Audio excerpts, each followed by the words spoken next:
Colonel Parameshwar గారు, ఈ పుల్వామా ఉగ్రదాడి దగ్గర మాట్లాడుతున్నాం. హంజా బుర్హాస్ అతను native of Jammu and Kashmir అండి. 7 ఏళ్ళు అది అల్బదర్ టెర్రర్ ఆర్గనైజేషన్ తోటి కలిసి పనిచేశాడు. చాలా కష్టపడ్డాడు, ఆ స్థాయి కమాండర్ స్థాయికి ఎదిగాడు. డిజిటల్ రాడికలైజేషన్ ఆపరేషన్స్ని క్యారీ అవుట్ చేసుకుంటూ వచ్చాడు. He was shot dead in Pakistan. ఇది ఎవరి పని అయి ఉంటుందంటే, సరే మనవాళ్ళు ఇంకా జబ్బలు జరుచుకుంటూ దురందరులని, ప్రపంచంలో జరిగేవన్నిటికీ దురందరులే కారణం కాదు కదా. అక్కడ కూడా లోకల్గా ఉండే గ్రూపు కొట్లాట్లు, తగాదాలు, వాళ్ళలో వాళ్ళు కొట్టుకు సావటాలు ఇవన్నీ మామూలే కదా. ఇప్పుడు అన్సివిలైజ్డ్ సొసైటీస్లో ఇవన్నీ మామూలే కదా సార్. చిన్న డీవియేషన్ అంటే నన్ను బీజేపీ ఏజెంట్ అని అబద్ధాలు చెప్పానని క్లాసిఫై చేశారు కాబట్టి నేను కూడా మీకు థ్యాంక్ యూ చెప్తున్నాను. ఫస్ట్ టైం నైబరింగ్ కంట్రీస్ నుంచి కూడా రిప్రజెంటేటివ్స్ పిలిచారు మీరు డిబేట్ లో. That thank you for that.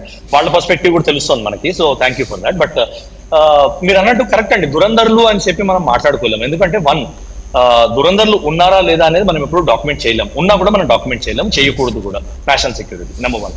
Number 2, దురందర్లు చేశారా లేదా అనేది కూడా మనము మీడియాలోకి వచ్చి యాక్సెప్ట్ చేయలేం. సో ప్రతి ఈవెంట్, ప్రతి killing in Pakistan or Bangladesh or Nepal multiple killings అవుతున్నాయి. మీరు జాగ్రత్తగా ఫాలో అయ్యారంటే నేపాల్లో కూడా అవుతున్నాయి, ఐఎస్ఐ ఏజెంట్స్ బంగ్లాదేశ్ లో కూడా కిల్లింగ్స్ అవుతున్నాయి. అందరూ దురందరులే చేస్తున్నారని మనం చెప్పుకోలేం. బట్ వన్ మోర్ ఫ్యాక్ట్ మీరు చూడాల్సింది ఏంటంటే, post operation Sindoor alignment of Pakistan and alignment of ISI చూసి జైషే మొహమ్మద్ ఇంకా లష్కర్ ఎ తోయిబాలో మేజర్ ఫాల్ట్ లైన్స్ వచ్చాయని చాలా క్లియర్ గా రిపోర్ట్స్ వచ్చాయండి. సో వాటిల్లో కూడా ఇంటర్నల్ తగాదాలు జరుగుతున్నాయి, వాళ్ళలో కూడా ఇంటర్నల్ కిల్లింగ్స్ జరుగుతున్నాయని చాలా క్లియర్లీ డాక్యుమెంటెడ్ ఫ్యాక్ట్. సో దాన్ని యూజ్ చేసుకుని ఇప్పుడు పాకిస్తాన్ కి బలూచిస్తాన్ లో ఇష్యూ ఉంది, పాకిస్తాన్ కి ఆఫ్ఘనిస్తాన్ లో ఇష్యూ ఉంది. So those countries are also interfering in Pakistan, not just రా or not just Dhurandhars from India.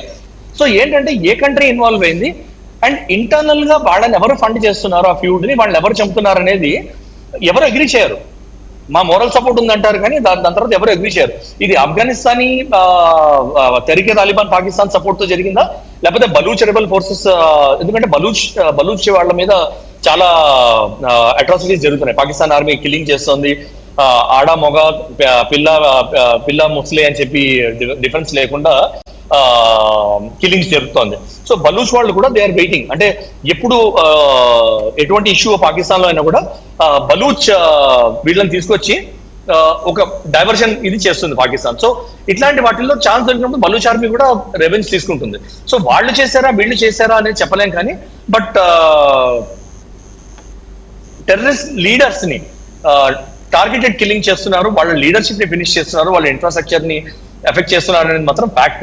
Multiple leaders ఒక పొజిషన్ కి ఎదిగిన వాళ్ళని చంపుతున్నారు. అంటే planning, strategic funding, strategic hiring, అంటే స్ట్రాటజిక్ రిక్రూట్మెంట్ చేసే వాళ్ళని చంపుతున్నారు, which is a big step అండి. అది ఇండియా కూడా బెనిఫిట్ ఉంటుంది, లాస్ ఉన్నది ఒక పాకిస్తాన్ వాళ్ళకి. సో ఇక్కడ ఉన్న పాకిస్తాన్ రిప్రజెంటేటివ్స్ బాధ అనిపించచ్చు కానీ, but the only losing party here is Pakistan. బట్ ఇది దురందరులు అని చెప్పుకోవడం చాలా కష్టం అండి. Yes, very true. And Bashir Ahmad గారు, what is your say sir? అంటే ఒకళ్ళు లీడర్స్ని, టెర్రర్ ఆర్గనైజేషన్ లీడర్స్ని ఐడెంటిఫై చేయటం, చంపటం. అంటే ఇన్ఫ్యాక్ట్ ఇందాక మనం మాట్లాడుకున్నట్టు బలూచీల నుంచి తీవ్రమైన ప్రతిఘటన ఉంది పాకిస్తాన్కి. వాళ్ళు కూడా అయి ఉండొచ్చు, పక్క నుంచి ఖైబర్ పఖ్తూన్ఖా ఏరియా నుంచి ఉన్నారు కొన్ని గ్రూప్స్. తర్వాత అటు చూస్తే తెహరీక్ తాలిబాన్ పాకిస్తానీ టీటీపీ ఉంది ఆఫ్ఘన్ నుంచి. సో వీళ్ళ మధ్య ఏంటంటే ఈ కొట్లాట్లు ఎక్కువైపోయినాయి టెర్రర్ గ్రూప్స్ మధ్య.